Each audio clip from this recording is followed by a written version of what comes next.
ॐ नमः सिद्धेभ्यः।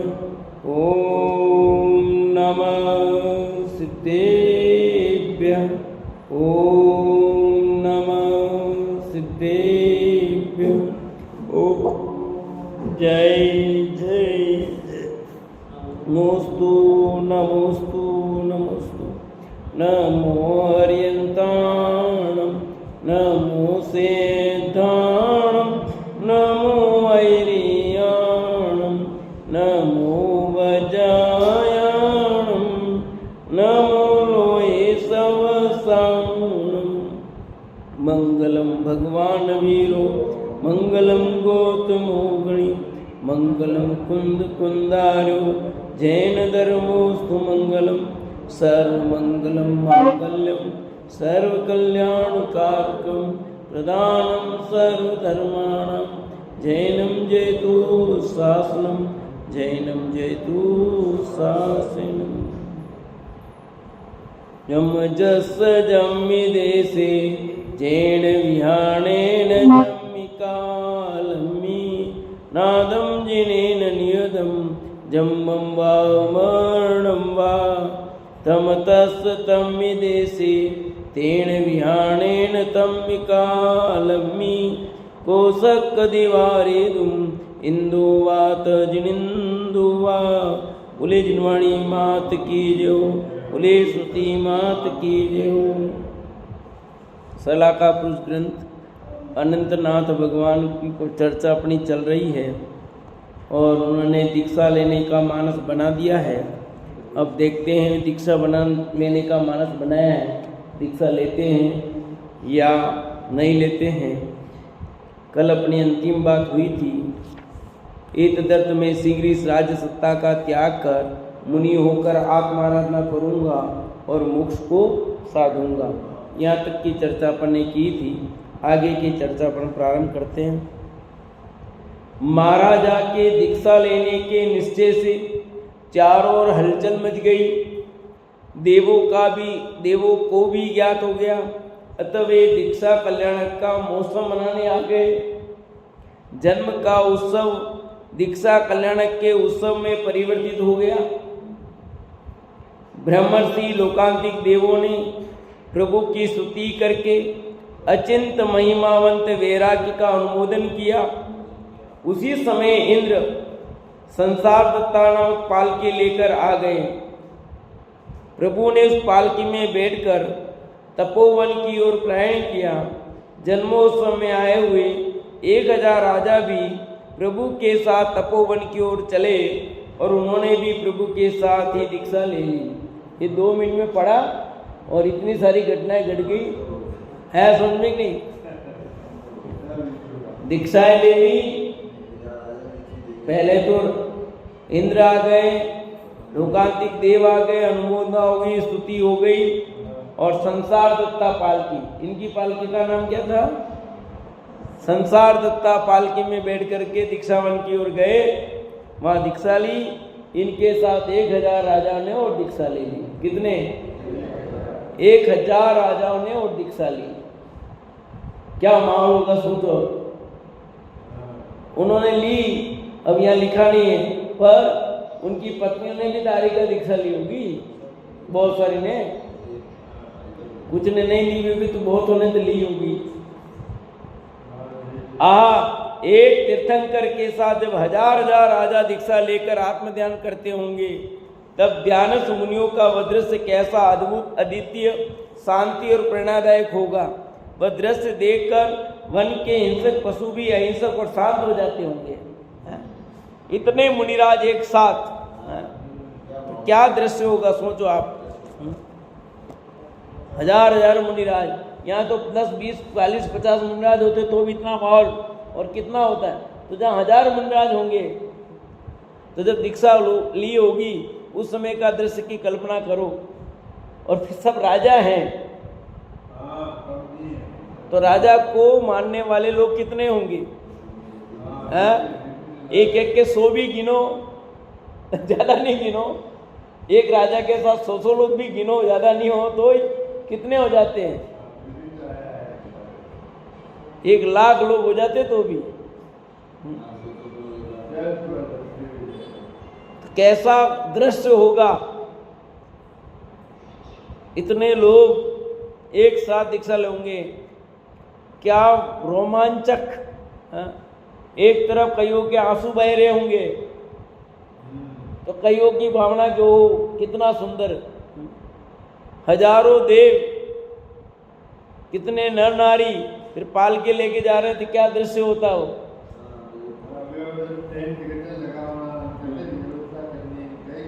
हाँ, एक तीर्थंकर के साथ जब हजार हजार राजा दीक्षा लेकर आत्मध्यान करते होंगे, जब एक साथ अलग अलग तलेटी पर बैठ करके मुनिराज ध्यान करते होंगे तो वो दृश्य कैसा रोमांचक होगा। यहाँ लिखा ना, पशु पक्षी भी देख करके शांत हुए ना। वो देखते होंगे इतने सारे ये ज्ञानी लोग, क्योंकि सब पशु।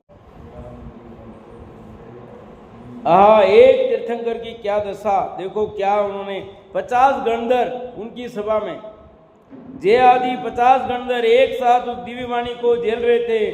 तदुपरांत कितने ही मुनिवरों ने समस्वर्ण में आत्मलीन होकर केवल ज्ञान प्राप्त किया। सब मिलाकर 5,000 केवली भगवान उनकी धर्म सभा में विराजते थे। ओहो, 5,000 केवली, दिव्यधनी इनकी खेल रही है और 5,000 केवली और उस समय वहां मौजूद हैं। ज्ञातव्य है कि एक क्षेत्र में 2 तीर्थंकर साथ साथ नहीं होते, परंतु केवली भगवान अनंत तो समस्वरण में हजारों एक साथ होते हैं। 2 तीर्थंकर एक साथ नहीं हो सकते, पर हजारों केवली एक साथ हो सकते हैं। 5,000 मनप्रिय ज्ञानी थे, 4,000 से अधिक अवधि ज्ञानी मुनिवर थे, 1,012 अंगधारी श्रुत केवली थे, 3,000 से अधिक वाद विद्या में निपुण मुनिवर, 40,000 उपाध्याय, 8,000 विक्रियाधारी मुनिवर विद्यमान थे।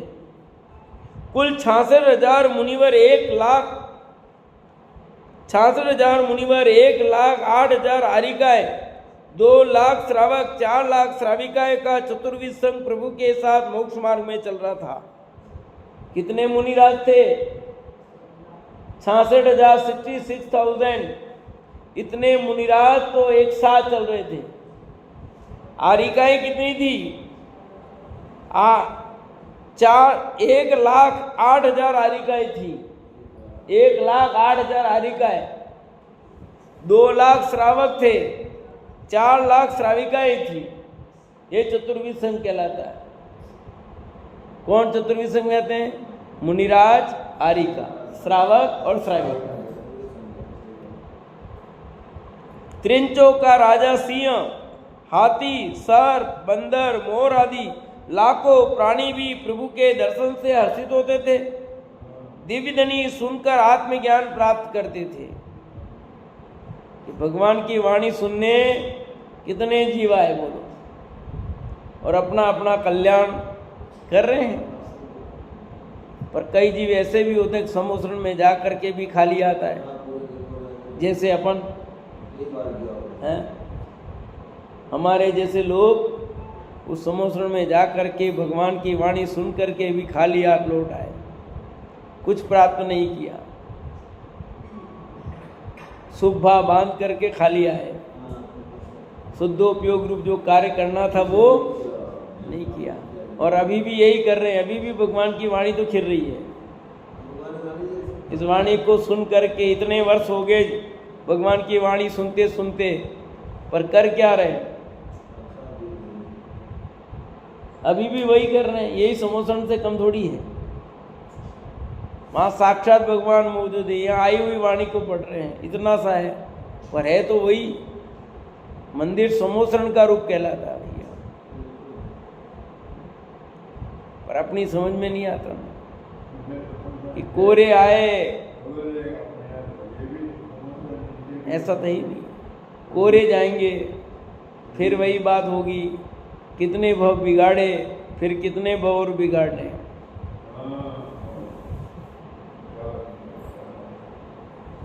ये देखो यहाँ सब कर रहे हैं अपना काम, समास्वरण के अचिंत वैभव के सामने देव भी नतमस्तक थे और अपने आत्म वैभव की उपासना करते थे। कितने ही मिथ्या दृष्टि जीव भी सम्यक दृष्टि बन जाते थे। भगवान अनंतनाथ ने लाखों वर्षों तक धर्मोपदेश देकर धर्म चक्र का प्रवर्तन किया। कितने वर्ष? लाखों वर्ष। कितने लाख की आयु थी? कितनी आयु थी इनकी? 60 लाख वर्ष, है ना। और ये 42.5 वर्ष तक तो धर्मोपदेश हुआ सारा। दीक्षा ली 42,500 वर्ष पर, और ये रह गए बाकी 1/4 करते जाओ सब। यहां कह रहे हैं कि लाखों वर्षों तक उन्होंने दिव्यदनी खीरी, ये समझो। तो लाखों वर्षों तक दिव्यदनी खीरी इनकी, तो कितने लोगों का कल्याण हुआ होगा।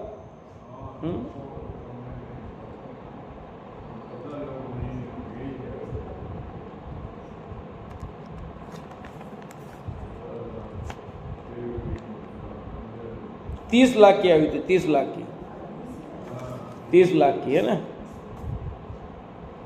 60 वो डबल हो गई थी आदि कल। ज्ञातव्य समस्वरण में अचिंत्य वैभव के सामने देव भी नतमस्तक थे। बनाया किसने था समस्वरण? फिर भी उन्हें आश्चर्य लगता है। समस्वरण के अचिंत्य वैभव के सामने देव भी नतमस्तक थे, अपने आत्म वैभव की उपासना करते थे। कितने ही मिथ्या दृष्टि जीव भी सम्यक दृष्टि बन जाते थे। भगवान अनंतनाथ ने लाखों वर्ष तक धर्मोपदेश देकर धर्म चक्र का प्रवर्तन किया। उनकी दिव्यदनी में आता था कि हे भव्य, आत्मा में एक ही नहीं अपितु अनंत धर्म एक साथ विद्यमान है। आत्मा में कितने धर्म विद्यमान है? अब दिव्यदनी की बात आ रही है कि आत्मा में एक धर्म नहीं है, अनंत धर्म एक साथ विराजते हैं। एक ही समय में सतपना असतपना, एक पना अनेक पना, नित्यपना अनित्यपना, ज्ञान और आनंद, कर्तृत्व अकर्तृत्व, ऐसे अनंत धर्म किसी प्रकार के विरोध बिना वस्तु में एक साथ विद्यमान है। यही वस्तु का स्वरूप है कि आत्मा में तद्धर्म भी है, तद्धर्म भी है, सत भी है, असत भी है, एक भी है, अनेक भी है। सब परस्पर विरोधी जो होते हैं वे धर्म कहलाते हैं। और वैसे अनंत धर्म आत्मा में विद्यमान है। आत्मा नित्य भी अनित्य भी है, क्योंकि दोनों धर्म मौजूद है इसमें। यदि वो धर्म नहीं हो तो काम नहीं होगा।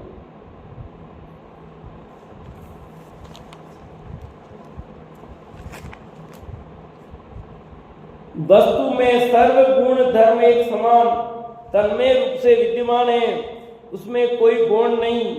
वक्ता अपने अभिप्राय के अनुसार जब उसमें किसी को एक को मुख्य करता है, उसी समय उसके ज्ञान में दूसरा पक्ष गौण रूप से विद्यमान रहता है, उसका निषेध नहीं है। आत्मा में अनंत धर्म है, उसमें कोई गौण मुख्य नहीं होता, सब वही है। परंतु कथन करेंगे तब सब धर्मों का कथन एक साथ नहीं होता है। तो जो कथन में आया वो मुख्य हो गया, बाकी गौण है। कहे नहीं जा रहे, उड़ा नहीं दिए, निषेध नहीं हो गया। प्रत्येक वस्तु द्रव्य गुण पर्याय स्वरूप उत्पाद वे ध्रुव स्वरूप स्वाधीन है। प्रत्येक वस्तु यानी जीव ही नहीं, उद्गल धर्म धर्म आकाश काल सब, प्रत्येक वस्तु कैसी है? उत्पाद वे स्वरूप स्वाधीन, द्रव्य गुण पर्याय रूप से युक्त। उसके द्रव्य गुण पर्याय में किसी का हस्तक्षेप नहीं है। अपने स्वाधीन स्वरूप को समझने वाला जीव अपने अपने धर्म स्वभावों से ही तृप्त रहता है। प्रत्येक द्रव्य अपने अपने धर्म स्वभाव से तृप्त है, संतुष्ट है। किसी में जाने की जरूरत नहीं, किसी को लेने की, कुछ देने की जरूरत। जितना है अपने पास वो पर्याप्त है। इसका नाम है तृप्त है। न तो लेने की जरूरत है, न देने की जरूरत है। एक्स्ट्रा होंगे तो देंगे ना, और कम होंगे तो लेंगे। यहां परिपूर्ण है सब। जितने द्रव्य हैं सब जगत में अपने आप में कैसे हैं? परिपूर्ण हैं। मैं हूँ अपने में स्वयं पूर्ण, पर की मुझ में कुछ गंध नहीं। मैं अपने आप में परिपूर्ण हूँ, इसलिए मुझे कुछ भी जरूरत नहीं है और न मैं कुछ दे सकता हूँ। दे तो सकता हूँ कि एक्स्ट्रा हो तो दूँ ना, मेरे पास उतना ही है जितना मुझे चाहिए, अर्थात मेरे पास उतने ही गुण हैं जितने मेरे मुताबिक चाहिए। एक भी गुण एक्स्ट्रा नहीं किसी भी द्रव्य के पास में, गुण धर्म शक्ति कुछ भी अतिरिक्त नहीं है। प्रश्न पूछा है, इस वस्तु व्यवस्था का स्वरूप क्या है? अच्छा प्रश्न है, समझना ध्यान से। इस वस्तु व्यवस्था का स्वरूप क्या है ललित जी? जैन दर्शन के अनुसार 6 द्रव्यों के समूह को विश्व कहते हैं। विश्व किसे कहते हैं? 6 द्रव्यों के समूह को क्या कहते हैं? विश्व कहते हैं। 6 द्रव्यों में जीव द्रव्य अनंत है, उद्गल द्रव्य अनंता अनंत है, धर्म द्रव्य अधर्म द्रव्य एवं आकाश द्रव्य एक एक है। ठीक है, 6 द्रव्यों में जीव द्रव्य अनंत है, उद्गल द्रव्य अनंता अनंत है, धर्म द्रव्य अधर्म द्रव्य आकाश द्रव्य सब क्या है? एक एक, सब संख्या में एक एक है। काल द्रव्य संख्या है, सबसे ज्यादा कौन सा द्रव्य है? सबसे ज्यादा किस द्रव्य की संख्या है? उद्गल द्रव्य की। 10 लक्षण में भी बताया था मैंने प्रवचन में। इन सभी द्रव्यों के समूह रूप यह विश्व अनादि अनंत नित्य परिणमनशील एवं स्वसंचालित है। कि ये जो विश्व है ना, विश्व मतलब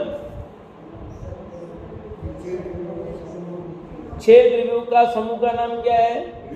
विश्व। ये जो 6 द्रव्यों का समूह रूप जो विश्व है ना, इसको चलाने के लिए किसी की आवश्यकता तो होगी। ऐसे कैसे होगा?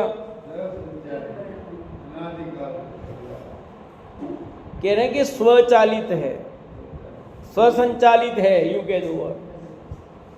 इसको चलाने के लिए किसी की आवश्यकता। लिफ्ट को चलाने के लिए किसकी जरूरत है इसमें? कि हमारी लिफ्ट ऑटोमेटिक है, बस किसी आदमी को रखने की जरूरत नहीं है। खोलने बंद करने के लिए किसी की जरूरत, ऑटोमेटिक खुलेगी, ऑटोमेटिक। आप तो बटन दबा दो, अंदर आ जाओ, बंद हो जाएगी।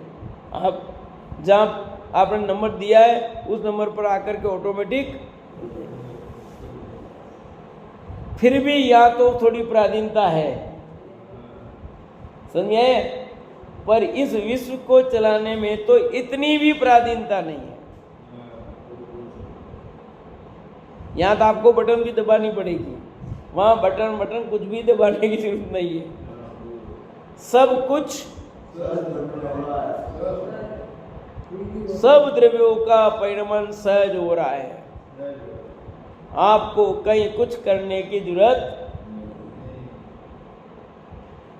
तो बात तो ठीक है, पर कुछ किए बगैर कैसे होता है? कोई तो होना ही चाहिए, ऐसा तो नहीं होगा। अपने आप बड़े हो गए अपन सब। अपने आप तो बड़े नहीं होंगे। नहीं, अपने आप बड़े नहीं हुए, क्या मम्मी पापा ने बड़े किए? तुमको खिलाया पिलाया बड़े किए, और आज तुम सामने आ रहे हो, तुमने बड़ा किया तो तुम इतना ठिकना क्यों रोका? पूरा लंबाई पूरी करते, या इतना लंबा क्यों कर दिया? खूब दिक्कत आ रही है जो। इतना मोटा क्यों कर दिया है? इतना पतला क्यों कर दिया? यदि तुमने किया तो है। अरे वो जो कुछ होना है वो स्वतः हुआ है, तुम्हारा कुछ रोल नहीं है उसमें। पर ये जगत मानता है। मंदिर को कौन चलाता है? मैं चलाता हूँ। ब्रह्म्यो है। ये प्रत्येक चीज यहाँ अपने को लगता है, पर दुनिया का प्रत्येक द्रव्य, प्रत्येक वस्तु स्वसंचालित है। एक भी द्रव्य को किसने बनाया नहीं और किसी का कोई परिणमन कराता नहीं। वो 5 समवाय वाली बात है, वो अलग चीज है। उस 5 समवाय में भी ये बात आती है, जब जो कार्य होता है उसमें सब निमित्त भी होगा, उपादान भी होगा, सब कुछ होगा, नहीं होगा ऐसा नहीं है। यहाँ तो कहने वस्तु का प्रत्येक द्रव्य या पदार्थ पूर्ण स्वतंत्र एवं परिणमनशील है। हमारा तुम्हारा आत्मा भी एक स्वतंत्र स्वावलंबी द्रव्य है। हमारा तुम्हारा आत्मा भी कैसा है? स्वावलंबी है, स्वतंत्र है पूर्ण रूप से। इसलिए सठ कारक है ना, वो एक ही द्रव्य में घटित किए नहीं किए। अभी प्रवचन सार का स्वाध्याय उसमें आया कि उसमें 2 भेद किए, एक व्यवहार कारक और एक निश्चय कारक। व्यवहार कारक पर द्रव्य में लग जाएंगे, और निश्चय कारक तो एक ही द्रव्य में घटित होते हैं। आत्मा पर पूरा घटित करके बताया।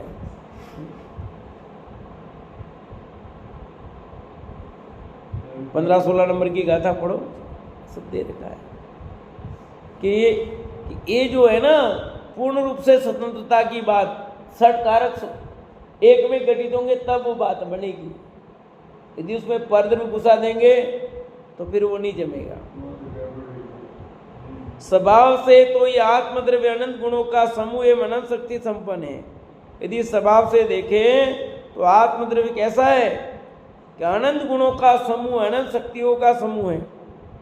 असीम सुख का समुद्र है, ज्ञान का खंड पिंड है, परंतु अपने स्वभाव का भान न होने से एवं प्राधीन दृष्टि होने से अभी विभाव रूप परिणमन कर रहा है, इस कारण दुखी है। दुखी क्यों है?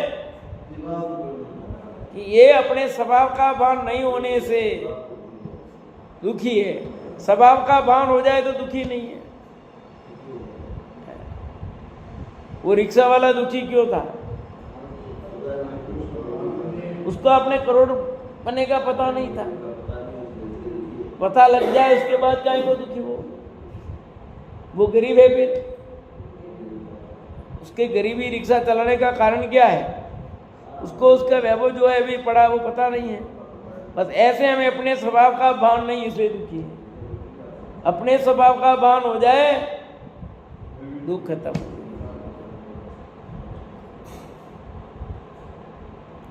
द्रव्यों या पदार्थों के ही स्वतंत्र परिणमन को पर्याय या कार्य कहते हैं। क्या लिखा? ये द्रव्य को, पदार्थ को, इनका जो स्वतंत्र परिणमन होता है ना, उस स्वतंत्र परिणमन का नाम पर्याय है। सरोज कवि बोलो क्या कहा? बोलो क्या कहा? नहीं ध्यान आया? ये जो स्वतंत्र परिणमन है ना, उसका नाम पर्याय है। द्रव्यों को या पर्याय पदार्थ को, उनका जो स्वतंत्र परिणमन होता है ना, परिणमन का नाम पर्याय है। शॉर्ट कहे तो कर्म, अवस्था, हालत, दशा, परिणाम, परिणति भी कार्य के ही नामांतर है, पर्यायवाची नाम है। कर्म कहो, अवस्था कहो, हालत कहो, दशा कहो, परिणाम कहो, परिणति कहो, ये सब कार्य कहो, पर्याय की नाम है। सब पर्यायवाची है, पर्याय के पर्यायवाची है। सुख दुख का स्वभाव विभाव कोई भी कार्य हो, वह बिना कारणों से नहीं होता, और एक कार्य के होने में अनेक कारण हो सकते हैं। उनमें कुछ कारण तो समर्थ एवं नियामक होते हैं और कुछ आरोपित। ठीक है? सुख दुख का स्वभाव विभाव कोई भी कार्य हो, चाहे सुख रूप हो चाहे दुख रूप हो, बिना कारणों से कोई कार्य होता ही नहीं। कारण तो चाहिए। उनमें कुछ कारण तो समर्थ व नियामक होते हैं और कुछ आरोपित होते हैं, आरोप लगता है। आरोपित कारण मात्र कहने से कारण है, उनसे कार्य संपन्न नहीं होता।